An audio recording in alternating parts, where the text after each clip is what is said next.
Well guys, many students used to ask me the lots of questions about the main method in Java, and questions are like that. The first question you can see that like why we use main method in Java, means can we write any Java program without the main method? And second questions like why main method is always public, so can we have any other keyword other than the public? And third question you can see that, and third question is why the main method is always static, and what is the use of a static keyword in Java, and why we use it in the main method. And fourth question is why the return type of main method is always void, means we have lots of return type like integer, float, double, string, so why always we use the void as a return type in the main method. And fifth question is what kind of error we will get if we will miss the main method in Java. And sixth question is can we make some changes in the main method, like can we have any other name instead of main? So I am going to answer all these questions in today's video session, so please watch the full video to get the answers of the main method, why we have to use all the keywords in the main method. And welcome back my dear friends, my name is Nishant Kumar. Let's go to the video screen where I will show you and answer you all these 6 questions with the demonstrations. Let's go to the computer screen.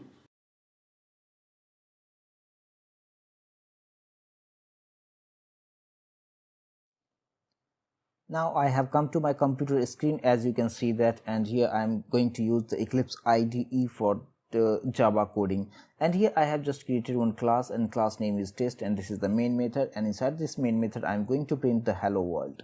But question is I am going to explain about each and every keyword of the main method, like why we use the public keyword, static, void, main, or each and every keywords of the main method I am going to explain you. So first keyword is public. So before understanding this, you have to understand one thing, that before running this program you must have the JDK installed in your system, and once JDK is installed in your system, it means what, that JVM, that is Java Virtual Machine, is already been installed in your system. And JVM is known as the Java Virtual Machine, and the JVM is responsible to run any Java program. So this program I have been saved in the D drive, but by default JVM is installed in the C drive. So if I will explain you with one example, so you can get better idea about that. So you can see that this is the one class I have created, and this particular class I have saved in the D drive. So you can see that the location is D drive, and JVM is saved in the C drive, and JVM is responsible to run the Java program, and JVM always looks for the main method. So how the JVM will find the main method, and here you can see that this is the public method. So here by main method it will automatically search for the main method, but if here you can see that if the public keyword is not there, so JVM will not able to call this particular method. Why? Because public is an access modifier, and in Java programming we have 4 different types of modifier. Like first one is public, as you can see that here I have used public, and second one is private, then protected, and last one is default. So here public means what, anyone can access this method, but who is going to call this method? So JVM is going to call this particular main method. So that's why here if it's a public, then JVM will be able to call this method successfully. So that's why here public keyword must be used before the static keyword, so that JVM will called it successfully. So this is the actual meaning of the public. Second, if we will talk about the second keyword, that is a static. Static means what, that JVM is going to call this particular method, but JVM will search for the main method, but this particular method inside the class A. So in object oriented programming concepts, you have to understand one thing, that if you want to access any method, then you have to create the object of that particular class. Means what, suppose I will explain you with one example, so you will get that. Suppose here I have created one class, and class name is test, and inside this test we have one main method. But suppose here I am going to create another class, and class name, you can have any name of the class name. So I'm going to create one class name or name Z, you can have any, and inside this class I'm going to create one method, and method name I have given hello, you can have any name to your method. And if this method will call, so it will print hello class Z, so this message will print. So here you can see that class Z doesn't have any main method. This is the user defined method I have created by own. It's not inbuilt method like the main method inside the test class. So how this message will print on the output screen? So to print this, you have to create an object for class Z to access this method, and if this method will call, then you will get this message. So how can we create the object for any class in Java? So to do so, you have to create the object. So how can we create that? Suppose here class name is Z, so just you write the Z, and object name, you can have any name of the object, and new Z. So this is the way to create the object of any class. And here with the help of object, using dot operator, we can call the method, and method name, you can see that hello method I have used. So if now I will execute this program, so here you can see that I am getting the output hello class Z, as you can see that. So here you can see that if you want to access any method of another class, then you must have to create the object. Means without creating the object, we cannot access this method. So here if I will go to that previous image, so here you can see that JVM is going to call this particular method, but this method is inside the class A, and JVM is not a programmer, JVM is just a machine. So JVM is not going to create object for class A to access this main method. So how can JVM call this particular main method? So for that purpose, we have to use the static keyword. So static means what? If I have used static keyword before any method, so at that time we do not need to create object for that particular class. If I will go in the Eclipse and I will show you that how can we add any static keyword before the main method or before the any method we have created. And here you can see that we have created one class Z, and here simple method and method name hello I have created. So before the void keyword I have used static keyword. So if I have used static keyword over here, so now we do not need to create object over here. So I will just delete it. And so how can we call this particular method from the class test? So in this case you have to write only the class name, that is Z, dot operator, and then you can have your hello method called. And now if I will execute this program, so you can have the exactly same message you will get on your console window.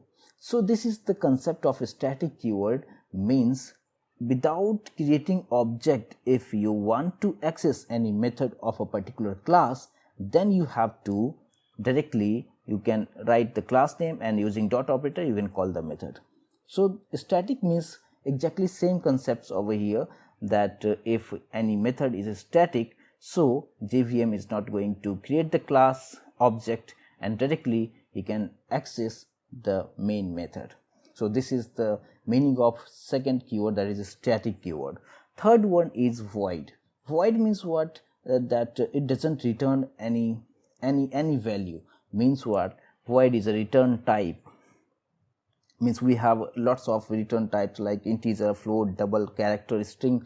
So all are the return type, but here we are going to use only void because this method is being called by JVM only, and JVM doesn't require anything. So that's why here I am just using the void keyword, because it doesn't return anything to the JVM. So this is the meaning of the third keyword, that is a void. And fourth one is main. So main is just the name of the method, like in the Eclipse I have used one method name is hello, but it's not an inbuilt method, we have just created by own. So this is the user defined method, and same thing here, this is the user, it's not a user defined method, it's a main method and it's inbuilt predefined method. So this is the just name of the method, and here you can see that this is the string args. So this is known as the command line arguments, this is known as. But here you can see that we have different types of writing styles or writing syntax, you can say that. Like what? Suppose now I will delete this class, I have only one class test, and suppose here I am going to print something, hello world, this message I need to print. So here you can see that this is the string and this is the array symbol I have used, that is a square bracket, and args, this is the variable name. So here you can run the program and you can have the output hello world on the console windows. But there is another way to write the syntax of the string args. So instead of writing a square bracket over here, just I am going to delete this part, and here I am going to write the square bracket. So there is no differences in the output, you will get the output as it is. So this is the another way to write the syntax of the string args. One more way to write this, and what is that? So replace this one, and after args you need to write the square bracket. And now if I will execute this program, so you can see that exactly same message you will get there. And one more way, like instead of using args, we can write any variable name.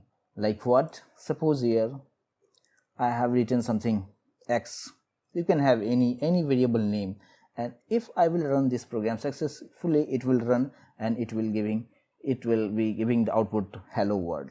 So you can have any name over here because it's a variable name, and variable name you can have any variable name.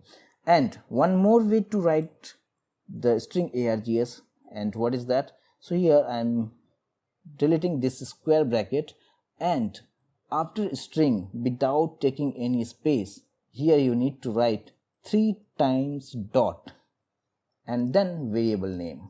But in this case you do not need to write a square bracket. So now I will save this, and if I will execute this program, so you can have exactly same output, there is no error you will find over here. So these are the syntax, different kinds of syntax to write the string args. So this, I hope this main method about how you can make some changes in your main method. And system.out.println is used to display some message. So inside the bracket, inside the double quote, whatever you will write, exactly same message will display on your output screen. So I hope you will get this concepts about what is the meaning of main method. But suppose if you will create one class, and inside that class you doesn't have any main method, like here suppose class n I have created, you can have any name, and here I have written public void hello, and in this class we don't have any main method. So without any main method, if you will execute this program, so there is no compile time error you will get runtime error, and in that error you will get that main method isn't found, like this. So this is the way that what is the meaning of public, static, void and main in the main method of the Java. So I hope this you got the concepts of main method of the Java programming. So thank you so much guys for your time.